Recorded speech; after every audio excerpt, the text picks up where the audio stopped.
கோடநாடு வழக்கில் வங்கி கணக்கு விவரம் கேட்டு நோட்டீஸ் வழங்கியிருக்கிறது சிபிசிஐடி.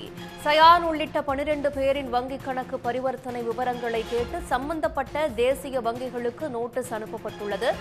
முதல் குற்றவாளியான கனகராஜ் சாலை விபத்தில் உயிரிழந்த நிலையில் 12 பேரும் வழக்கில் குற்றவாளிகளாக உள்ள நிலையில் சயான், வாளையாறு, மனோஜ், தீபு, ஜம்சீர் அலி, சதீஷன், பிஜ் உள்ளிட்டோர் குற்றவாளிகளாக சேர்க்கப்பட்டிருக்கிறார்கள்.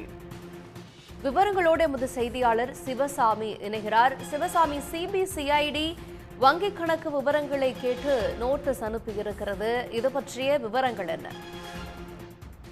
நீலகிரி மாவட்டம் கோத்தகிரி அருகே இருக்கக்கூடிய கொடநாடு பகுதியில் மறைந்த முன்னாள் முதல்வர் ஜெயலலிதா, அவரது தோழி சசிகலா உள்ளிட்டோருக்கு சொந்தமான தேயிலை எஸ்டேட் ஒன்று உள்ளது. இந்த தேயிலை எஸ்டேட்டில் இருக்கக்கூடிய பங்களாவில் கடந்த 2014ஆம் ஆண்டு கொலை மற்றும் கொள்ளை சம்பவம் நடைபெற்றது.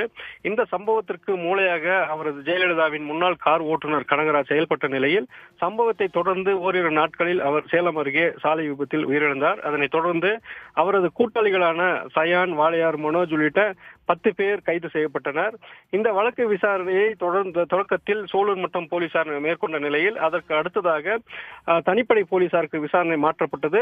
அந்த தனிப்படை போலீசார் விசாரிக்கும் போது உயிரிழந்த கனகராஜ் மற்றும் அவரது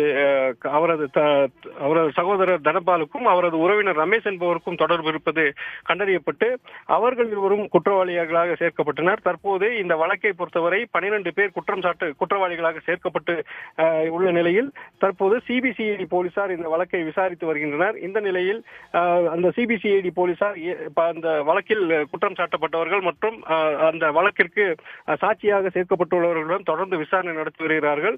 முதற்கட்டமாக கோவையில் இருக்கக்கூடிய விசாரணை அலுவலகத்திற்கு சயான் உள்ளிட்ட 10 பேரும், அதாவது கனகராஜின் சகோதரர் மற்றும் உறவினர் ஆகியோரும் அழைத்து 12 பேர் விசாரித்திருக்கிறார்கள்.